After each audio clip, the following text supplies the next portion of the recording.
শীতর সন্ধ্যার মাঝে এরকম আলু চপ বানাইয়া খাইলে যে মজা লাগে।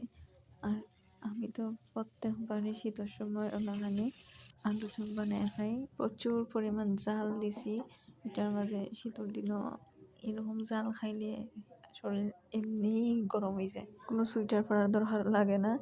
তো কিলাখানি মানে এরকম আমি আলু চপ এটা ভিডিও আজকে মানে শেয়ার করবো। তার কিন্তু মাঝে আমি একটা আলু নিছি কি নিয়ে কিন্তু আমি চার খল্লি খয়রা খাইটা সিদ্ধ দিলাইছি। আর ইবানি মুগে টমেটো বাখর পাতা কয়েকটা পেঁয়াজ আর বেশি হইরা কাঁচামরিচ কিন্তু আমি বালা হইরা কাটি উলাইছি। এরপরে আমি একটা কড়াইয়ের মাঝে তেল দিয়া বালা হইরা পেঁয়াজ দিলাইছি, দিয়া লাইরাম। এবার দিলে মিনোর মাঝে লবণ, এবার দিয়ে কলটি কাঁচামরিচ দিলাম আমি, দিয়া ভিতরে বালা হইরা লাইরাম। কাঁচামরিচটা ভাজা হইব আর এবার জালটাও বাড়াইব।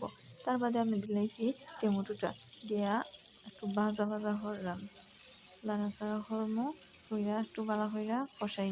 এবার দিনের মাঝে দিলাম আমি হলুদের গুঁড়া আর সামান্য একটু মরিচের গুঁড়া আর বাখরের গুঁড়া। এবার দিয়ে আমি কিন্তু বালা হইরা লাইরা সেরা দিম।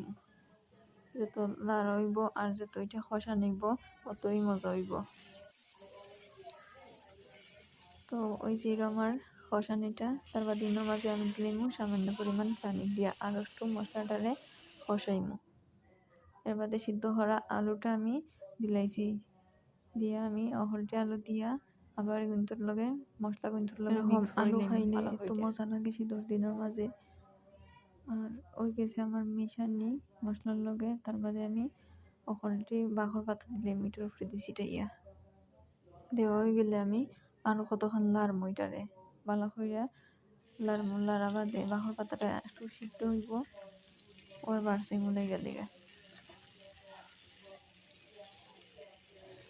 তো আমার সিদ্ধ হয়ে গেলে আরো ভালো করে আর একটু লাড়াচাড়া করবো। আর যত বেশি লাড়াচাড়া হইব আলুটা একটু মচমচা হইব, খাইতেও মজা লাগবো।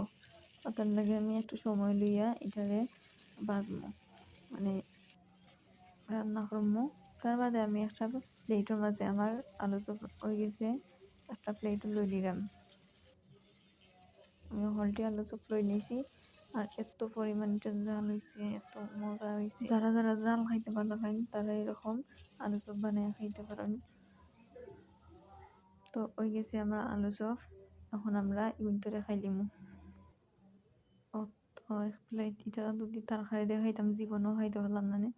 এটা খাইলে ওজনও বাড়বো, স্বাস্থ্য ভালো থাকবো। কিন্তু কিছু করার নাই, আমার স্বাস্থ্য বাড়ে না কিন্তু প্রবলেম নাই, আমার ভিতরে পর্যাপ্ত পরিমাণ শক্তি আছে।